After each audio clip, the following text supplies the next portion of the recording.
This has got to be the biggest bombshell discovery, and it's an absolute unequivocal proof that Trump played 4D chess and the Democrats fell right for it. All you've been hearing from these hypocrites. Epstein, how come you don't release the Epstein? You're a pedo protector. You're a pedo protector. That's all you've been hearing. And if they really had anything on him, don't you think they would have released it in 2024 when they had the chance for all those sham trials? They tried to assassinate him. They tried to imprison him, debank him, smear him, all the things, right? This is a brand new bombshell discovery that elucidates that not only did Trump have nothing to do with Epstein and his ghoulish cult, but he actually warned authorities. Also, the infamous torture email between Epstein and another individual, that identity has now been revealed. Oh, and I'm going to sprinkle a couple of amazing bombshell Democrat discoveries in the files as well. But first, let's get right into it. So it turns out that Trump actually called a Palm Beach police chief in 2006 and said Ghislaine is, quote, evil and to focus on her. Former police chief Michael Ryder told the FBI that Trump called him in 2006 after Epstein charges went public and said, quote, thank goodness you're stopping him. Everyone has known he's been doing this. Trump called Maxwell Epstein's operative and said, quote, she is evil and to focus on her. He also told Ryder he was around Epstein once when teenagers were present and, quote, got the hell out of there, end quote. That was 2006. You can see right here, Maxwell is Epstein's operative. She is in the highlighted area. She's evil and to focus on her. Trump was one of the very first people to call when people found out that they were investigating Epstein. Isn't that interesting? All of you hypocrites, all of your minions, every single Raskin, Ted Lieu, Goldman, Chrissy Murphy, all of you hypocrites, Pelosi, Schumer, you should all go on your woke media apparatus network stations and issue a massive apology for all of your slanderous comments against the chief president of the United States of America that we all voted for, who won in a mandate, won every single swing state, won the popular vote, probably would have won by an even larger landslide because Kamala didn't win not a single state that required voter ID.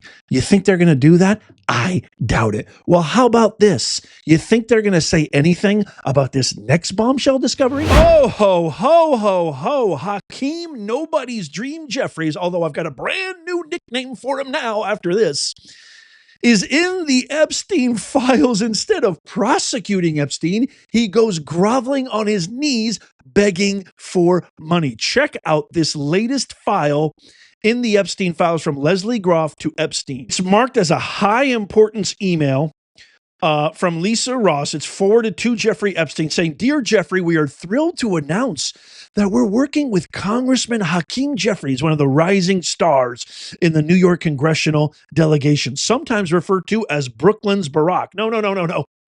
Let me correct you. He's known as the Timu Obama. He is a staunch supporter of Obama and a progressive voice for people. Hakeem is committed.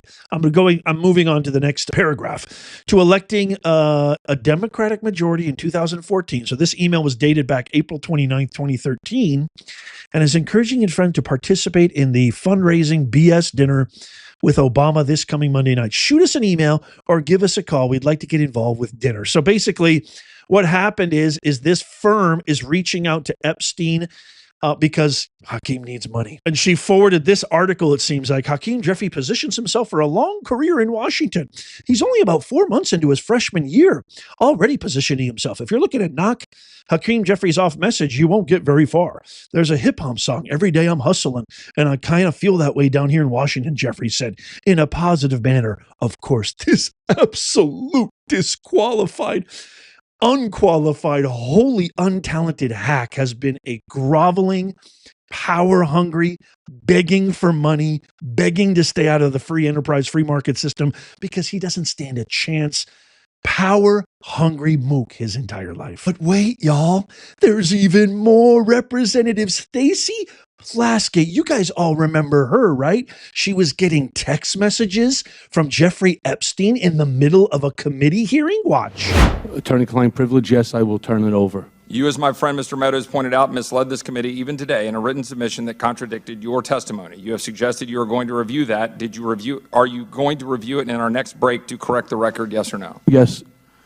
Question, you helped out the president's campaign or were involved in the campaign as a representative, as a spokesman, even in your words today. It was your idea for the campaign dating back to 2011. Is that accurate, yes or no? Yes.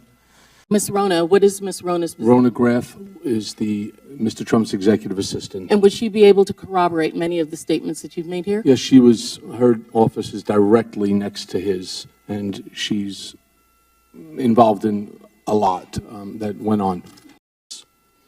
Well, it turns out Miss Plaskett was not only getting legal, congressional, policy advice from Jeffrey Epstein, but it also turns out she visited the island many, many times. Check this out.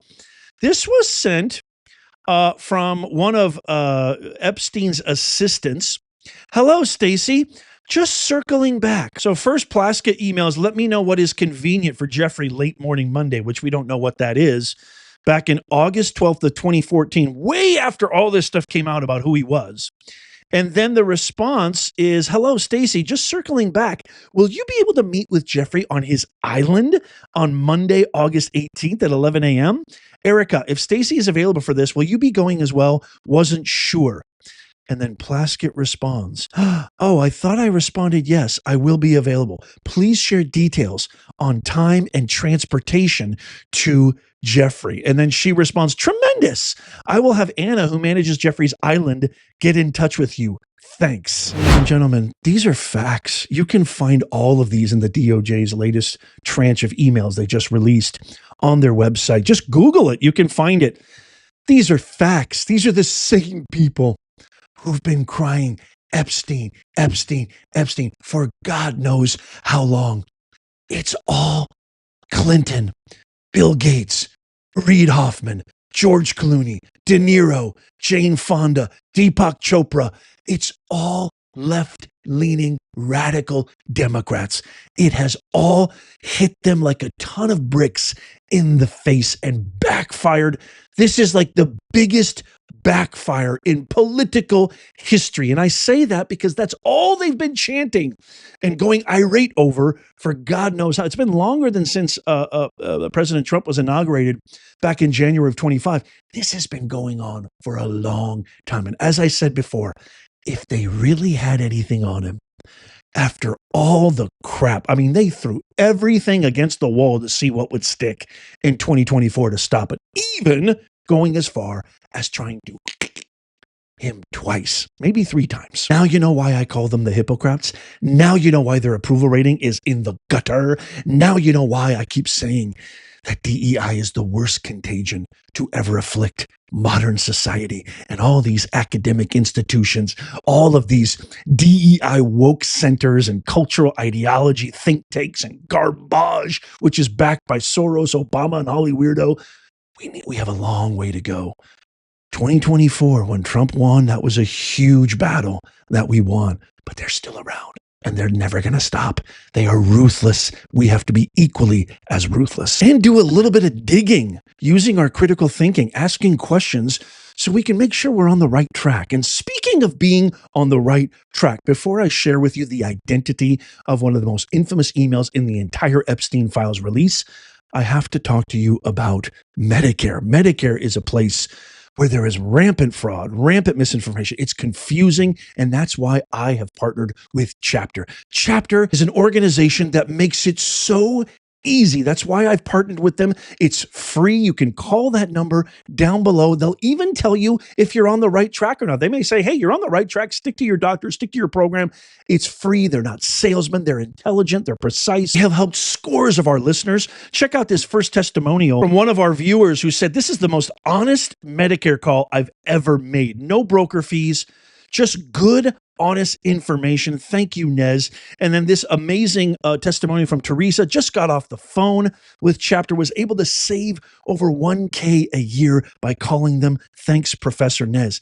Give these guys a call. Again, it's completely free. 656-218-0931. Again, 656-218-0931. Or you can go to askchapter.org/Nez. Call them right now and see if you're on the right plan and see if you can't save a ton of money per year on your Medicare. Okay, this is one of the most infamous, if not the most infamous email in the entire Epstein files. You will see that there is an email from Jeffrey Epstein to a name that is redacted. And at the bottom of your screen, it says, "Where are you? Are you okay? I loved the torture video." And the response, again, from a name redacted, says, "I'm in China. I'll be in the US second week of May." This was sent April 25th, 2009, almost 20 years ago. That identity has now been revealed. Thomas Massey posted this saying, "A sultan seems to have sent this. The DOJ needs to make this public." That very same email that I shared with you. Well, guess what? We now know that this is the individual. And by the way, I have to say this for the record. I am not depressed. I am not somebody who has tendencies to themselves. So if anything happens to me, please keep this video for the record. Now, who is this individual? Take a good look.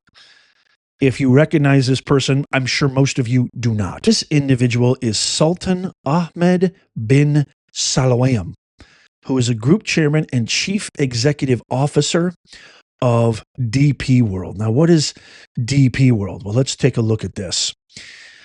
Sultan Ahmed is the group chairman and CEO of DP World, the position that places him at the helm of one of the world's largest and most innovative trade enablers. Since leading the creation of DP World, he has overseen its transformation into global logistics powerhouse that supports the flow of the trade across the world. Sultan's career spans over 3 decades, which he has been a driving force behind Dubai's emergence as a major player in global trade. So essentially, he's one of the oil billionaire part of the family, you know, the Mohammed MBS family there in Dubai, the Emirates, who, you know, are just worth trillions of dollars. They're not even, I'm sorry, they're not even billionaires. They're worth trillions of dollars. Somehow, Epstein was connected with these guys. I don't know anybody who's not connected. Well, I'm not connected. I know you're not either. But when it comes to that type of world, the world which is the 0.00001% of richest, most powerful, influential individuals in the world, it seems like Epstein's connected to almost all of them. Now, Lady Gaga is in the Epstein files as one of Deepak Chopra's student, which he brags about in a really creepy way. This is just the beginning, y'all. We haven't even scratched the surface, so make sure you tap that thumbs up. I can't wait to read your comments. Let me know what you think in the comments down below. Don't forget to check out my entire playlist. If you're just joining us and you have no idea what's going on, this playlist has got you covered. There's so much there. Tap my face right here to subscribe and follow. It doesn't cost you a thing. And as always, may God bless you and may God bless the USA and all who defend her. I'll see you soon.